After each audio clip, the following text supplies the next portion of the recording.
شام اور عراق وغیرہ جاتے، وہاں سے کپڑا خرید کر لاتے اور فروخت کرتے۔ بہت جلد اپنی سچائی اور دیانت کی وجہ سے دوسرے تاجروں کو پیچھے چھوڑ گئے، دولت مند ہو گئے۔ مکے کے رئیسوں میں ان کا شمار ہونے لگا۔ جتنے دولت مند تھے اتنے ہی سخی، نرم دل اور لوگوں کے ہمدرد تھے۔ بھوکوں کو کھانا کھلاتے، ننگوں کو کپڑے پہناتے، بیواؤں اور یتیموں کی مدد کرتے۔ کسی کو مصیبت میں دیکھتے تو فوراً اس کی مدد کو پہنچتے۔ عام لوگوں کے ساتھ بہت محبت اور شفقت سے پیش آتے۔ کبھی جھوٹ نہیں بولتے تھے۔ شراب اور بتوں سے نفرت کرتے تھے۔ اس زمانے میں جو بے شمار دوسری برائیاں پھیلی ہوئی تھیں ان سے بھی دور رہتے تھے۔ عربی زبان کے بہت اچھے عالم تھے، کبھی کبھار شعر بھی کہہ لیتے تھے۔ عرب میں یہ بات بہت خوبی کی سمجھی جاتی تھی۔ قریش کی مختلف شاخوں اور دوسرے قبیلوں کے رسم و رواج اور حسب و نسب کو جاننے والا ان سے بڑھ کر کوئی نہیں تھا۔ قتل کے مقدمات کے فیصلے وہی کرتے تھے۔ نیکی، پرہیزگاری، دیانتداری، نرم مزاجی، ملنساری اور دوسری خوبیوں کی وجہ سے مکے کے سب لوگ ان کی دل سے عزت کرتے تھے۔ کسی معاملے میں کوئی مشکل پیش آ جاتی تو مشورے کے لیے انہی کے پاس آتے تھے۔ عرب کے دوسرے قبیلے بھی ان کی عزت کرتے تھے۔ تجارت کے لیے دوسرے ملکوں کا سفر کرتے تو عرب کے اکثر قبیلوں سے واسطہ پڑتا تھا۔ وہ سب انہیں ایک معزز اور نیک تاجر خیال کرتے تھے۔ یہی وہ زمانہ تھا جب ان کی دوستی نبی کریم صلی اللہ علیہ وسلم سے ہو گئی، اور یہ دوستی روز بروز گہری ہوتی چلی گئی۔ دونوں ایک دوسرے کو بہت چاہنے لگے تھے۔ کئی تجارتی سفر بھی ایک ساتھ کیے۔ پھر وہ وقت بھی آیا جب رسول اللہ صلی اللہ علیہ وسلم ہر روز صبح شام ان کے گھر تشریف لے جانے لگے۔ اس طرح وہ مکے کے تمام لوگوں سے بڑھ کر آپ صلی اللہ علیہ وسلم کے اخلاق اور بے مثال خوبیوں سے واقف ہو گئے۔ اسلام لانے سے پہلے تک ان کا یہی رنگ رہا، یہاں تک کہ 38 سال کی عمر کو پہنچ گئے۔ اس وقت نبی کریم صلی اللہ علیہ وسلم کی عمر مبارک 40 سال ہو چکی تھی، اور آپ 41ویں سال میں قدم رکھ چکے تھے کہ آپ نے نبوت کا اعلان فرمایا۔ سب سے پہلے 4 نیک انسانوں نے اسلام قبول کیا۔ ان میں سے 3 تو آپ کے گھر کے تھے، یعنی خدیجہ رضی اللہ عنہا، علی رضی اللہ عنہ اور زید بن حارثہ رضی اللہ عنہ۔ علی آپ کے چچا زاد بھائی تھے، آپ ہی کے پاس رہتے تھے، اور اس وقت ان کی عمر 10 برس تھی۔ زید بن حارثہ آپ کے خادم اور منہ بولے بیٹے تھے۔ خدیجہ آپ کی بیوی تھی۔ گھر سے باہر کے لوگوں میں سب سے پہلے ابو بکر صدیق رضی اللہ عنہ نے اسلام قبول کیا۔ گویا مردوں میں بھی سب سے پہلے یہی اسلام لائے۔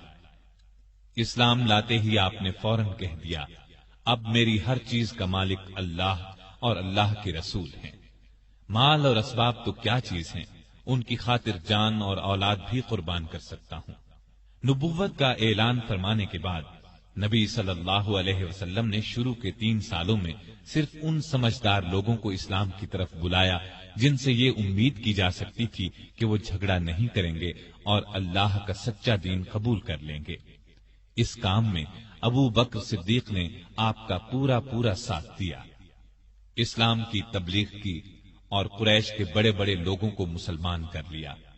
ان میں عثمان غنی، طلحہ، زبیر، سعد بن ابی وقاص اور عبد الرحمن بن عوف رضی اللہ عنہم جیسے اونچے رتبے کے لوگ شامل تھے۔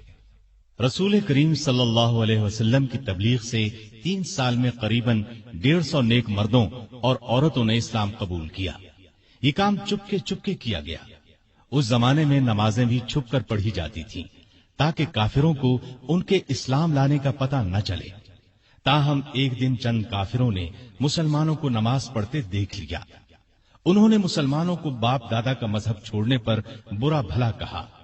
نبی کریم صلی اللہ علیہ وسلم کو خبر ہوئی تو آپ نے اپنے پیارے صحابی ارقم بن ابی ارقم رضی اللہ عنہ کے مکان کو مسلمانوں کے جمع ہونے اور نماز پڑھنے کی جگہ بنا دیا۔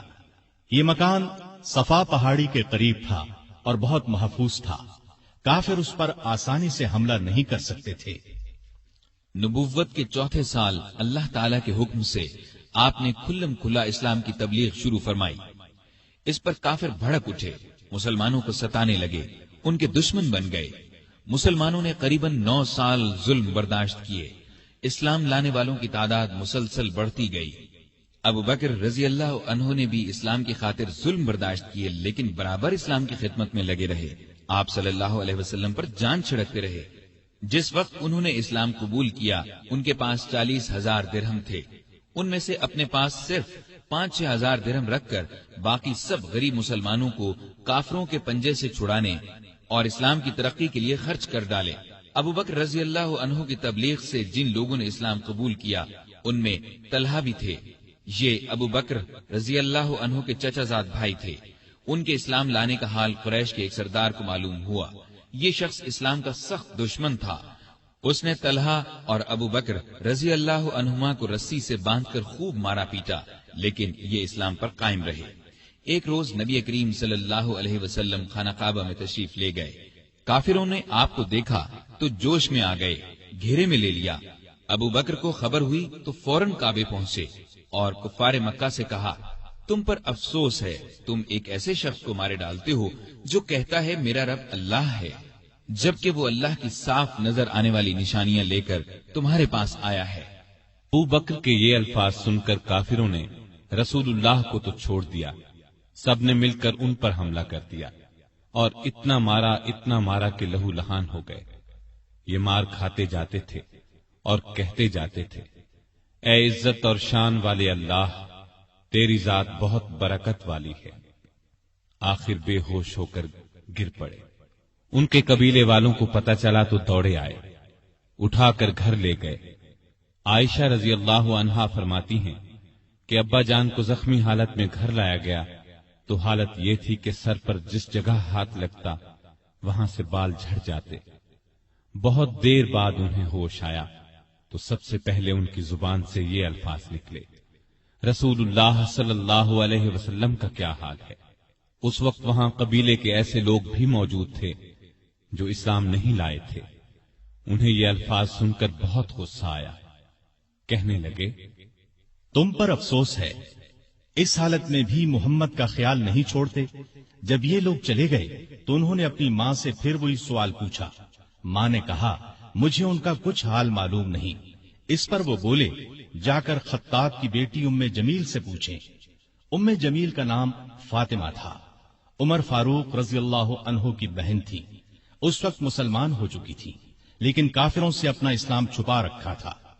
ابو بکر کی والدہ نے جا کر ان سے کہا، میرا بیٹا محمد کا حال پوچھ رہا ہے۔ تو فاطمہ ان کے ساتھ ان کے گھر گئیں۔ ابو بکر کی حالت دیکھ کر چیخ پڑی اور بولی، اللہ کی قسم، جن لوگوں نے آپ کے ساتھ یہ سلوک کیا ہے وہ سخت کافر ہیں، برے لوگ ہیں۔ مجھے امید ہے اللہ ان سے بدلہ ضرور لے گا۔ ابو بکر نے کہا، رسول اللہ صلی اللہ علیہ وسلم کا کیا حال ہے؟ ام جمیل نے ان کے کان میں کہا، آپ کی والدہ سن رہی ہیں۔ یہ انہوں نے اس لیے کہا کہ ان کی والدہ اس وقت تک ایمان نہیں لائی تھی۔ اس پر وہ بولے، تم ان کی فکر نہ کرو، ان سے کوئی خطرہ نہیں۔ تب انہوں نے بتایا، نبی کریم صلی اللہ علیہ وسلم بالکل خیریت سے ہیں اور دار ارقم میں ہیں۔ وہ سن کر بولے، اللہ کی قسم، میں اس وقت تک کچھ کھاؤں گا نہ پیوں گا جب تک رسول اللہ صلی اللہ علیہ وسلم کو دیکھ نہ لوں گا۔ آخر رات کی تاریکی میں ام جمیل انہیں رسول کریم صلی اللہ علیہ وسلم کے پاس لے گئی۔ آپ نے ابو بکر کی حالت دیکھی تو آنکھوں میں آنسو آ گئے۔ آپ نے جھک کر ابو بکر کی پیشانی چومی۔ اس موقع پر ابو بکر نے اپنی والدہ کے مسلمان ہونے کی خواہش ظاہر کی۔ آپ صلی اللہ علیہ وسلم نے دعا کی اور والدہ نے اسی وقت اسلام قبول کر لیا۔ اس واقعے کے بعد دونوں میں محبت اور بڑھ گئی۔ ابتدائی 3 سالوں میں کچھ اسلام لانے والے ایسے بھی تھے جو مکے کے کافروں کے غلام تھے۔ ان کافروں کو جب اپنے غلاموں کے اسلام لانے کا پتہ چلا تو ان غریبوں پر ظلم کے پہاڑ توڑنے لگے۔ ابو بکر رضی اللہ عنہ کو جب ان پر مظالم کے بارے میں معلوم ہوا تو اپنی دولت خرچ کر کے ان غلاموں کو آزاد کروانے لگے۔ انہوں نے اپنے مال سے جن غلاموں کو آزاد کرایا ان کے نام یہ ہیں: بلال بن رباح رضی اللہ عنہ، یہ امیہ بن خلف کے غلام تھے۔ وہ انہیں تپتی ریت پر لٹاتا اور سینے پر پتھر کی سل رکھ دیتا تھا، لیکن یہ اللہ ایک ہے، اللہ ایک ہے پکارتے رہتے۔ حمامہ رضی اللہ عنہا کو بھی آزاد کرایا۔ یہ بلال رضی اللہ عنہ کی والدہ تھی۔ عامر بن فہیرہ رضی اللہ عنہ طفیل بن حارث کے غلام تھے۔ ام یمس رضی اللہ عنہا قریش کے خاندان بنو زہرہ کی لونڈی تھی، کافر ان پر بہت ظلم کرتے تھے۔ ابو فکیہہ رضی اللہ عنہ بنو عبد الدار یا صفوان بن امیہ کے غلام تھے، انہیں بیڑیاں پہنا کر ریت پر اوندھا لٹایا جاتا تھا، کمر پر بھاری پتھر رکھا جاتا تھا۔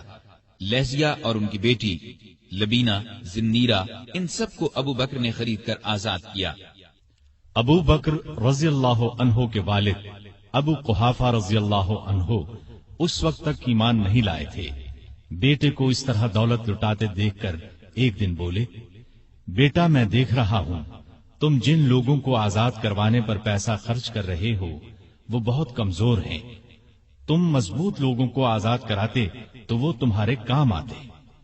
اس پر ابو بکر نے جواب دیا، میں نے ان غریبوں کو اپنے فائدے کے لیے نہیں، اللہ کو راضی کرنے کے لیے آزاد کرایا ہے، وہی اس کا بدلہ دے گا۔ یہ بات سن کر ان کے والد خاموش ہو گئے۔ کافروں کا ظلم جب حد سے بڑھا تو نبی کریم صلی اللہ علیہ وسلم نے مسلمانوں کو حبشہ کی طرف ہجرت کرنے کا مشورہ دیا۔ کچھ مسلمان ہجرت کر گئے، ابو بکر نے بھی اپنا وطن چھوڑا، لیکن راستے میں قبیلہ قارہ کے سردار ربیہ بن رفیع ملے، وہ اپنی امان میں انہیں واپس مکے لے آئے، اس لیے کہ وہ ابو بکر کو بہت پسند کرتے تھے۔